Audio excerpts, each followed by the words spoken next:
नमस्कार, स्वागत है आपका ईटी नाउ स्वदेश पर। मैं हूं आपके साथ पूजा त्रिपाठी और आप देख रहे हैं हमारी खास पेशकश शेयर बाजार सबका अधिकार। बचत करना हमारी आदत में शुमार है, लेकिन इस बचत का निवेश हम कहां करें, किस तरीके से करें, ये एक बड़ा सवाल है। और ये सवाल आपके और हमारे मन में अक्सर उठते हैं। तो आपके इन्हीं सवालों का जवाब है ईटी नाउ स्वदेश का ये स्पेशल शो शेयर बाजार सबका अधिकार। ये सिर्फ एक शो नहीं है, ये आपको शेयर बाजार से जोड़ने की एक मुहिम है। इसमें आसान भाषा में हम आपको वो तमाम जानकारियां देंगे जो शेयर बाजार में बेहतर रिटर्न की आपकी राह को आसान बनाएगा और हिंदुस्तान की तेजी से हो रही तरक्की में आपको भी हिस्सेदार बनाएगा। आपके सवालों के जवाब देने के लिए हमारे साथ खास मेहमान मौजूद हैं। hedge.in के राहुल घोष और हेंसेक्स सिक्योरिटीज से महेश ओझा हमारे साथ जुड़ चुके हैं। आप दोनों का ही बहुत बहुत स्वागत है शो पर। चलिए शो की शुरुआत करते हैं और दर्शकों के सवाल को भी आप शामिल करेंगे और अगर आपके भी कुछ सवाल हैं तो वो आप हमसे जुड़ सकते हैं। हम नंबर लगातार आपकी स्क्रीन पर फ्लैश होता रहेगा, उसके ज़रिए आप अपने सवाल पूछिए। साथ ही आप अपने सवाल हमें व्हाट्सएप भी कर सकते हैं। ये क्यूआर कोड है, भाग लेने के लिए क्यूआर कोड स्कैन कर सकते हैं और व्हाट्सएप पर अपने सवाल टाइप करके हमें भेज सकते हैं। हम यूट्यूब पर भी लाइव हैं, वहाँ पर भी आप अपने सवाल हम तक लगातार पहुँचा सकते हैं। दोनों ही एक्सपर्ट हमारे साथ मौजूद हैं। चलिए अब शो की शुरुआत करते हैं और पहले दर्शक को भी शामिल करेंगे। व्हाट्सएप पर उन्होंने सवाल भेजा है। मोहित जग्गी जी का सवाल आया है और उनके पास है जोमेटो। 30 शेयर्स हैं, 130 की उनकी खरीद है। जोमेटो अगर मौजूदा भाव देखें तो इनकी खरीद से काफ़ी नीचे आ चुका है।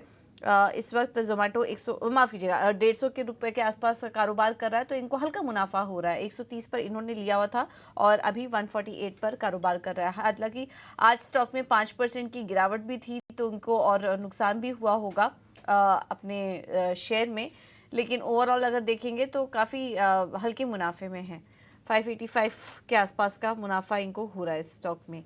चलिए अब राय ले लेते हैं हमारे एक्सपर्ट से और दोनों ही एक्सपर्ट हमारे साथ मौजूद हैं। राहुल जी, सबसे पहले आपसे जानेंगे, जोमेटो पर आप क्या सलाह देंगे? गुड आफ्टरनून और नमस्ते। उनका जो बाइंग प्राइस है, अगर मैंने ठीक सुना, 130 के आसपास है। एक्चुअली ज़ोमैटो में एक बेरिश पैटर्न फॉर्मेशन कंफर्म हुआ था 155 के आसपास। आइडियली वहाँ पे एग्ज़िट करना मुनासिब होता, पर क्योंकि अभी भी होल्ड कर रहे हैं, मैं उनको एक स्टॉप लॉस प्राइस दूँगा 127 का। 127 पे प्राइस अगर आ जाता है, उनको एग्ज़िट कर देना चाहिए, जहाँ उनका कॉस्ट टू कॉस्ट के आसपास है। एक और पॉइंट यहाँ पे, अगर ज़ोमैटो इस हफ्ते 149 के नीचे क्लोज़ होता है, तो भी मेरे ख्याल से थोड़ा-सा प्रॉफ़िट बुक कर लेना चाहिए, एक बेटर सिचुएशन होगा। ठीक है, तो ये है सलाह जोमेटो पर आपके लिए। अब अगला सवाल ले लेते हैं। हमारे साथ फोन लाइन पर जुड़ चुके हैं वेद प्रकाश यादव। नमस्कार वेद जी, सवाल पूछिए अपना।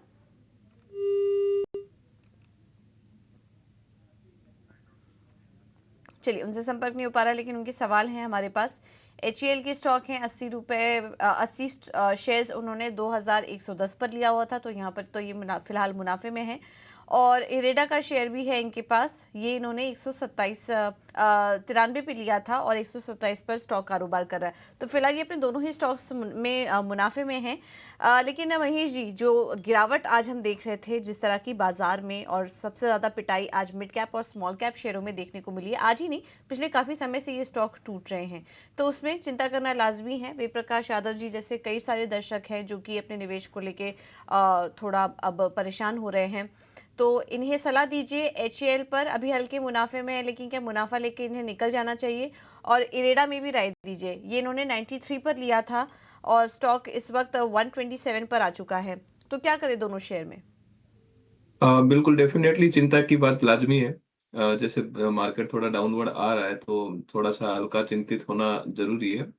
बट ओवरऑल अगर इनका नज़रिया लॉन्ग टर्म का है, तो फिर भी ठीक है। अगर शॉर्ट टर्म का नज़रिया है, तो फिर उसमें एक अलग नज़रिया हो जाती है। यहाँ पे अगर यहाँ पे इनका लॉन्ग टर्म का नज़रिया है, दोनों ही स्टॉक जो है, बढ़िया स्टॉक है। एचएएल जो है, वो भी बढ़िया है और इरेडा भी बढ़िया है।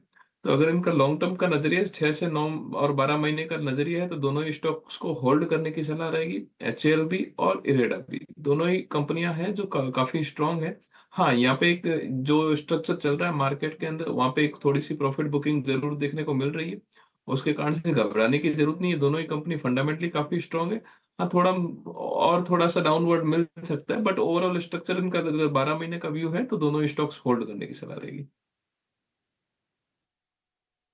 ठीक है, तो दोनों स्टॉक्स में बने रहे एचएएल इरेडा, क्योंकि स्टॉक सिलेक्शन आपका अच्छा है तो थोड़ी बहुत गिरावट से डरने की बात नहीं है। अगर लॉन्ग टर्म नज़रिया है आपका तो आप बने रहिए इस स्टॉक में।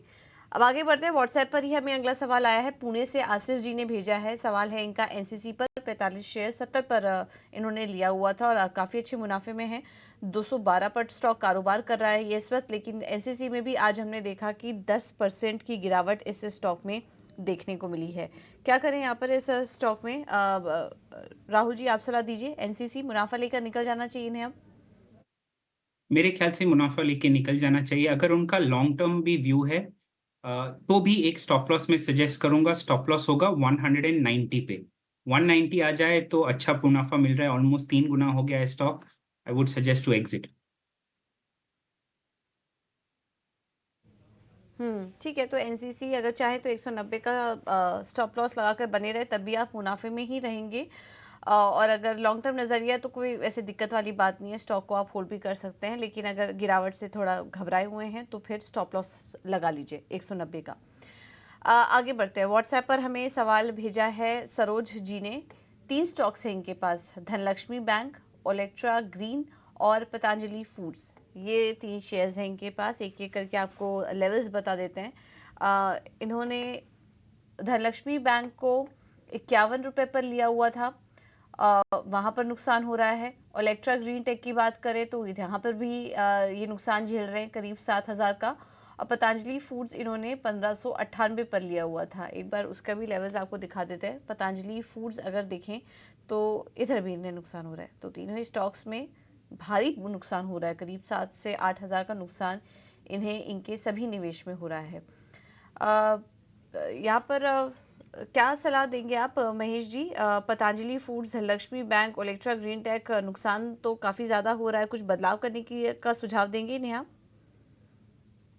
बिल्कुल, ये तीनों ही स्टॉक जो है एक मतलब हायर ज़ोन पे लिए हुए हैं। तो यहाँ पे तीनों स्टॉक्स अगर छोटा-मोटा भी हायर लेवल मिलता है तो एग्ज़िट की तीनों के अंदर जो है एक हायर लेवल पे बाइंग हुई है और यहाँ से एक प्रॉफिट टेकिंग और विजिबिलिटी मिल सकती है। तो तीनों ही स्टॉक्स के अंदर थोड़ा-सा प्रॉफिट बुकिंग और एक्सपेक्टेड है। हो सकता है ये तीनों ही स्टॉक्स 10-15% यहाँ से भी और नीचे का लेवल दिखा देवे।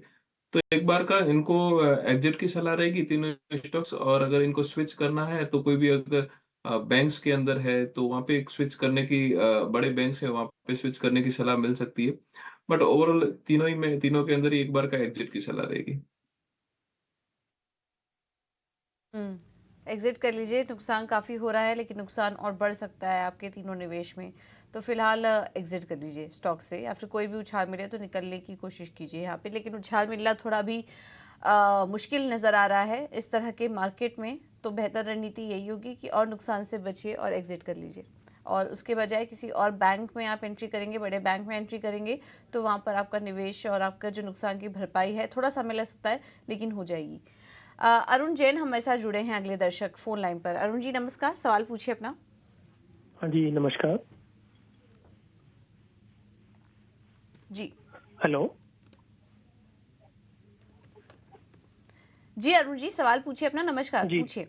जी नमस्कार जी। मैंने 2 शेयर लिए हुए हैं। एक मैंने टाटा पावर लिया हुआ है और एक टाटा मोटर। टाटा पावर मैंने पिछले साल लिया था 265 ओके। रुपीस के रेट पे 100 शेयर। और इस साल मैंने लिया था टाटा मोटर्स 1012 रुपए के भाव में 50 शेयर।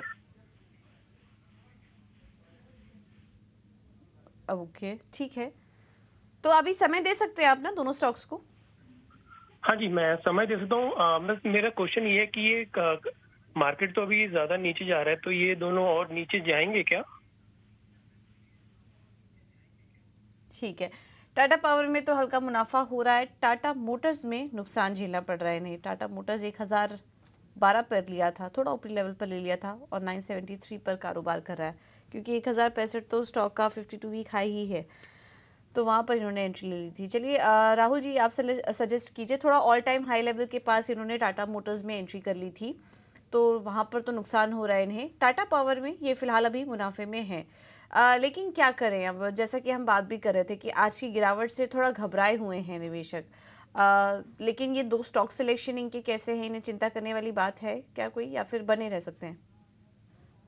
मेरा सलाह उनको ये होगा कि अगर टाटा पावर में 360 आ जाता है इस महीने का क्लोजिंग, दैट इज़ इस महीने का क्लोजिंग 360 के नीचे उनको देखने को मिलता है, तो एग्ज़िट कर देना चाहिए और एक लोअर लेवल पे उनको फिर से कॉल करके पूछ सकते हैं क्या लेवल पे एंटर करना है। उनका टाइम वैल्यू ऑफ मनी जो बहुत ही इम्पोर्टेंट होता है इन्वेस्टिंग में बच जाएगा। टाटा मोटर्स की अगर बात करें तो टाटा मोटर्स में एक बाई लेवल है 950 के आसपास और 900 टू 950 अगर मैं एग्जैक्टली बोलूँ ये एक बाई लेवल है। तो यहाँ से एक बाउंस होने की संभावना है, तो अगर वो लॉन्ग टर्म इन्वेस्टर हैं, होल्ड कर सकते हैं। थोड़ा-सा उनको वेट करना पड़ेगा क्योंकि 900 से 950 का रेंज जो है थोड़ा-सा बड़ा है बट होल्ड कर सकते हैं टाटा मोटर्स की केस में। ठीक है, टाटा मोटर्स को आप होल्ड कर सकते हैं, ये सलाह आपके लिए। चलिए अब अगले दर्शक को शामिल कर लेते हैं। हमारे साथ अनुराग गौर जुड़े हैं फ़ोन लाइन पर। अनुराग जी नमस्कार, सवाल पूछिए अपना। नमस्कार मैम। मैम मेरे पास 100 शेयर हैं धनलक्ष्मी बैंक के एंड 100 हैं एनएचपीसी के। धनलक्ष्मी की बाइंग है 50 रुपीज एंड एनएचपीसी की 101।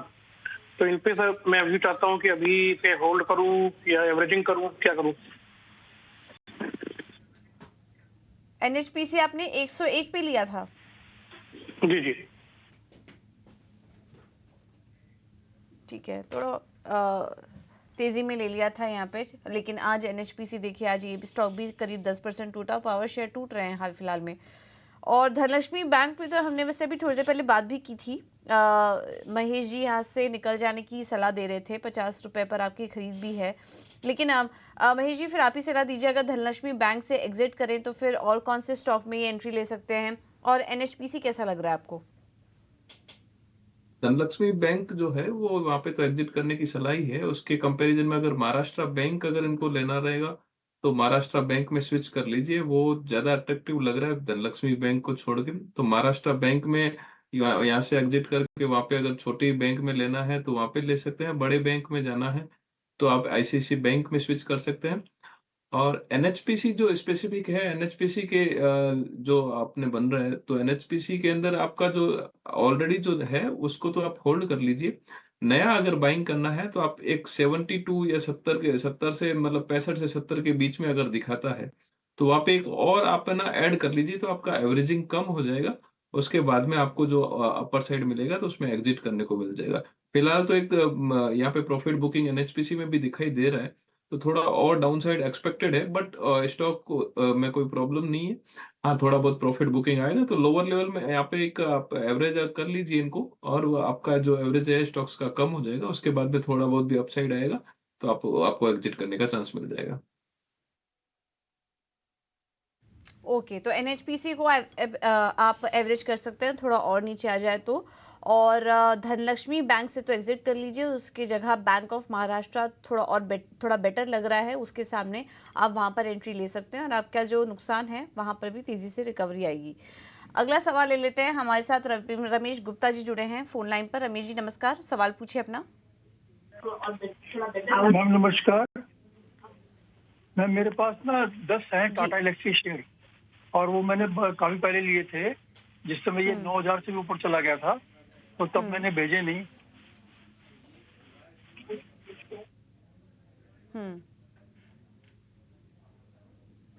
तब आपने बेचे नहीं और उसके बाद देखिए वापस से वही लेवल आ रहे हैं इस स्टॉक में। राहुल जी, टाटा एलेक्सी कैसा लग रहा है आपको? 7,015 पे इन्होंने बहुत पहले लिया था, उसके बाद इन्होंने 9,000 तक के लेवल्स भी देखे, तब ये निकल नहीं पाए, बने रहे। लेकिन स्टॉक तब से टूट ही रहा है। आज तो गिरावट थी ही, लेकिन बहुत बड़ी तेज़ी नहीं आई है बीते कुछ महीनों में। और अगर जनवरी से लेकर अभी तक की बात करें तो स्टॉक उल्टा टूट गया, करीब 15% की गिरावट आ चुकी है इस शेयर में। क्या सलाह देंगे आप? टाटा एलेक्सी का स्ट्रक्चर कैसा लग रहा है आपको? हैं दर्शक ऑलमोस्ट 30% करेक्ट हुआ है स्टॉक, तो मैं इस पॉइंट पे एग्जिट करने की सलाह नहीं दूंगा। मैं यही सलाह दूंगा कि होल्ड कर सकते हैं और 6960 या 6950 का एक स्टॉप लॉस रखना चाहिए उनको, जो उनके बाइंग प्राइस के आसपास ही है।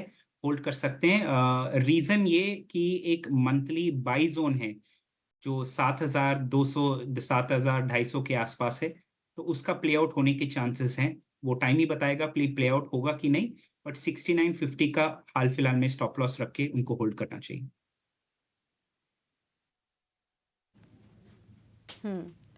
ठीक है, तो ये है नज़रिया टाटा एलेक्सी पे। फ़िलहाल होल्ड करिए और सही समय पर आपने राय ले लिया फ़िलहाल, क्योंकि आप no profit no loss zone में हैं, ज़्यादा आपको नुकसान भी नहीं हो रहा है इस शेयर में, लेकिन अभी भी आप होल्ड करके चल सकते हैं टाटा एलेक्सी को।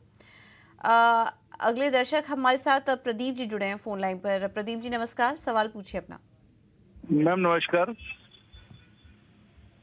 हेलो। जी नमस्कार, हेलो। पूछिए सवाल। मैम मेरा एक्चुअली क्वेश्चन था, एक तो टीवी 18 पे मैम मेरे पास 3000 शेयर है, एवरेज है उसका 62 का। तो उसके पीछे थोड़ा सा मेरा ये था कि नेटवर्क जी। 18 में ये मर्ज हो रहा है और नेटवर्क और अपने आप में ये बहुत बड़ी एंटिटी बन गई है, ये नए स्टार स्पोर्ट्स और दुनिया आने के बाद। मैं 3 साल तक वेट कर सकता हूँ कि मेरा डिसीजन सही है क्या आगे? ठीक है, आपको वो राय ले देते हैं।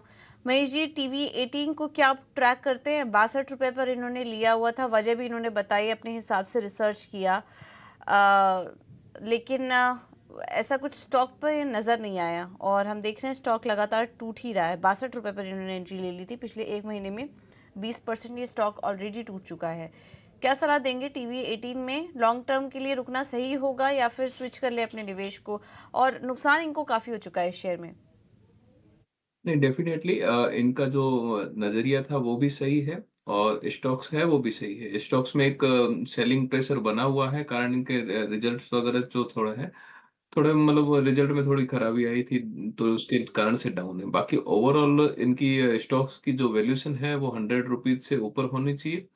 और हाँ, लगता भी है कि लॉन्ग टर्म अगर इनका नज़रिया 3 साल का है तो डेफिनिटली इनको होल्ड करना चाहिए। अगर 3 साल में नज़रिया है तो 3 साल में काफ़ी इनको क्वार्टर रिजल्ट देखने को मिलेंगे। ओवरऑल इसके अंदर काफ़ी चेंजेस भी एक्सपेक्टेड है। अगर वो प्ले करते हैं तो यहाँ पे इनको 3 साल के नज़रिए के हिसाब से इनको एक अच्छा रिटर्न भी मिल सकता है, जो कि एक्सपेक्टेड है। फिलहाल तो मार्केट में भी प्रेशर है और स्टॉक्स के अंदर ऑलरेडी जो है काफ़ी सारे फैक्टर है वो प्ले कर रहे हैं। इसके कारण से थोड़ा-सा डाउन है। हो सकता है कि इनको थोड़ा और डाउन साइड का लेवल भी देखना पड़े, बट इनका नज़रिया जो 3 साल का है, उसके हिसाब से मेरी सलाह रहेगी होल्ड करने के लिए।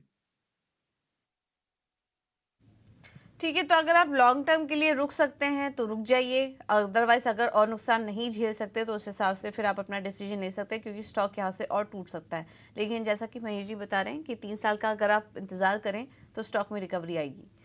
चलिए, फिलहाल इस शो में इतने सवालों को हम शामिल कर पाएंगे। महेश जी, राहुल जी, बहुत बहुत धन्यवाद आपका समय देने के लिए और तमाम स्टॉक्स की पर अपनी रणनीति सुझाने के लिए, हमारे दर्शकों की मदद करने के लिए बहुत बहुत धन्यवाद आपका। चलिए, अब रुक करते हैं हमारे खास सेगमेंट निवेश डे का। Sundaram mutual fund presents wealth creator SIP edition निवेश डे में आज हम एसआईपी के साथ साथ फाइनेंशियल प्लानिंग पर भी चर्चा करेंगे। इसमें हम आपकी फाइनेंशियल प्लानिंग के लिए आसान शब्दों में एसआईपी के फायदे और इससे जुड़ी रणनीति भी बताएंगे।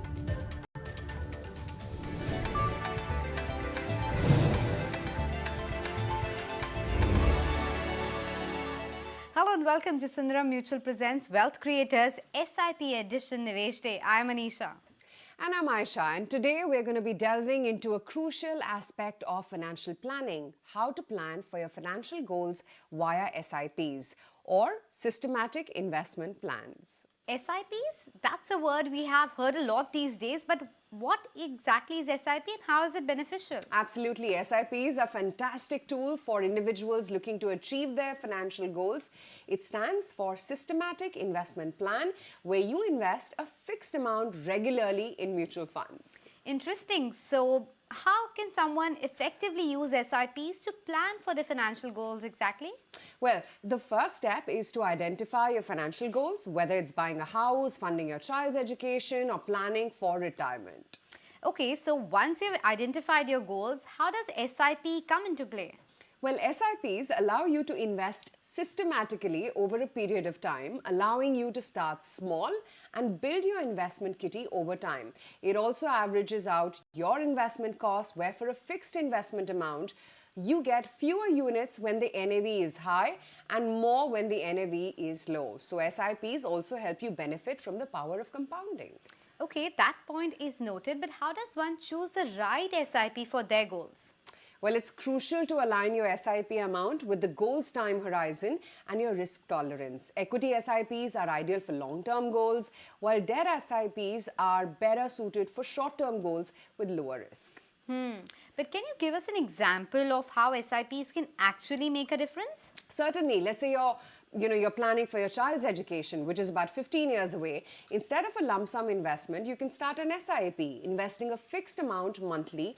This way, you benefit from market fluctuations and can end up with a potentially higher corpus at the end of the period.